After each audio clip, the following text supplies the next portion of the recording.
Let me ask you the question, though. Did you have an opportunity to meet with various agencies who are in that working group? Not as a group, sir. No, I'm talking about individuals within the agencies. Did you meet anyone at the Department of Energy and talk to them about your project? Did you meet anyone with OPIC and talk to them about this project? I did, yes. Did you meet anyone at the XM Bank and talk to them about this project? Yes, I did. Did you meet anyone with the CIA and talk to them or talk to them on the telephone about this project? I did. Did you meet anyone with the NSC and talk to them about this project? I did. And you're complaining that you did not have access to present your case? I'm not complaining, sir. I'm just saying that big projects, it doesn't mean if you're turned down the first time, you go away. Or else if this had happened, Nixon would have never been president. Well, commensurate with your efforts was the decision that you made that you were going to start contributing substantial sums of money to the Democratic Party. And apparently Mr. Don Fowler facilitated that. Can you tell us about the first time you met with Mr. Fowler to discuss contributing money to the DNC? Yes, sir. It was in July of 1995. All right. And about how much were you discussing with him at that time that you might contribute? We didn't go into specific numbers. He just showed me the program of various levels of contribution. All right. We have a memorandum the day after your meeting to Mr. Fowler from one of his aides saying that you had suggested that you might contribute up to $300,000. Would that be correct? It would be reasonable. As I said, I want to be a good contributor to the DNC. All right.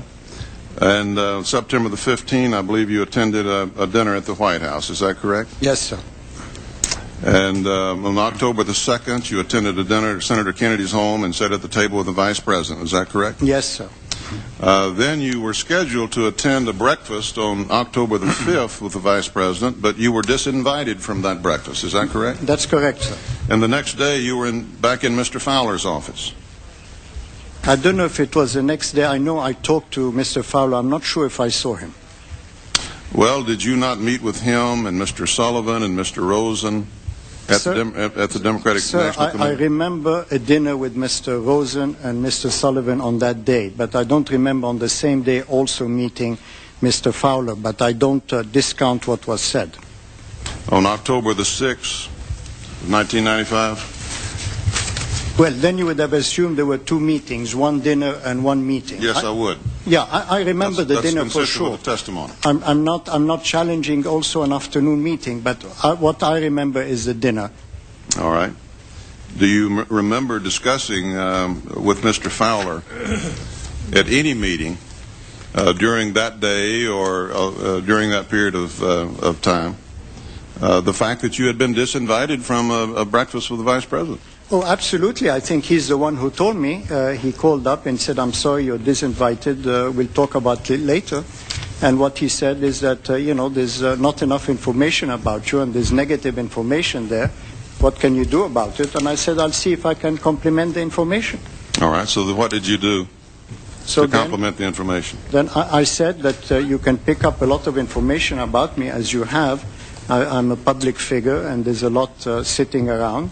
Including at the CIA. All right. And did you mention the name of a certain individual at the CIA, Bob? Yes, I did mention. Without mentioning his last name. You said that he could call Bob to get further information, did you not? Yeah, I mentioned to both that they could talk in terms of just seeing logistically whether information could be sent to the White House so that they can make a fair decision. All right. Were you aware of the fact that Mr. Fowler did, in fact, call Bob at the CIA on October the 19th? No, that I'm not aware of. Did you know that he had called Bob subsequent to your discussion with him? No, I don't know what he did after my suggestion. Do you recall on October 19th that you contributed $75,000, another $75,000? I think the record indicates that up till that point you'd contributed about $150,000. On October 19th, you contributed another $75,000 to the DNC which happens to be the same day that Bob's records indicates that Mr. Fowler called him. Do you remember making that $75,000 contribution? Yes, sir, I do. All right. Do you remember having a discussion with Mr. Fowler on that date?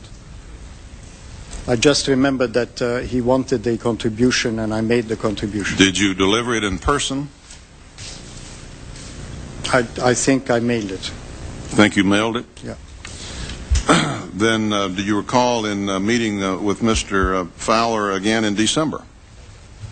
Well, I don't know exact dates, but I have met Mr. Fowler 4 or 5 times. All right. That would have been the same day as a holiday get-together at the White House, December 13th. You remember attending that? Yes, sir. Do you remember a meeting with Mr. Fowler that same day? I'm not sure of that, but I know of the invitation, yes. You know you met Mr. Fowler sometime in December, do Yes. you not? All right.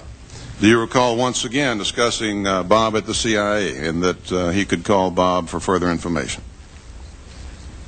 I don't know exactly whether it was on the first call or the second call. I did say that someone will be supplementing the information. Well, what was the difference in that conversation than in the one that you have previously described that occurred on October the 6th? I think the reason was that the information wasn't going and it was slow, and somebody wanted to check whether any information would be sent. Someone wanted to check who, someone being who? Someone being Mr. Fowler. All right, explain that again. He wanted to know what? Well, we had said in October information will be coming. Okay, it seems that by December not much information came, and the question is... All right, now you knew in December in your meeting with him, you knew that he had called Bob at the CIA because you had suggested that he do so, and he told you that he did do so, did he not? No, he never told me that. You didn't know whether or not he ever called Bob? No.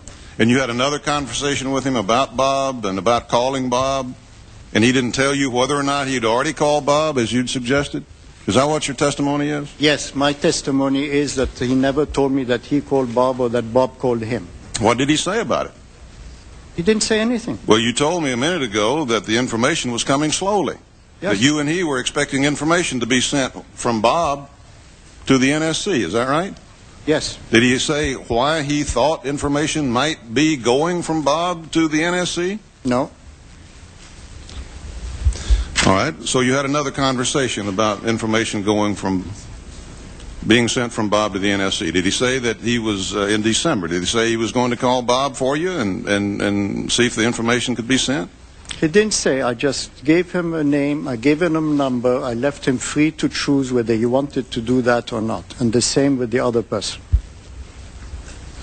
Then you had you attended a function at the White House on March the 27th, 1996. Is that correct?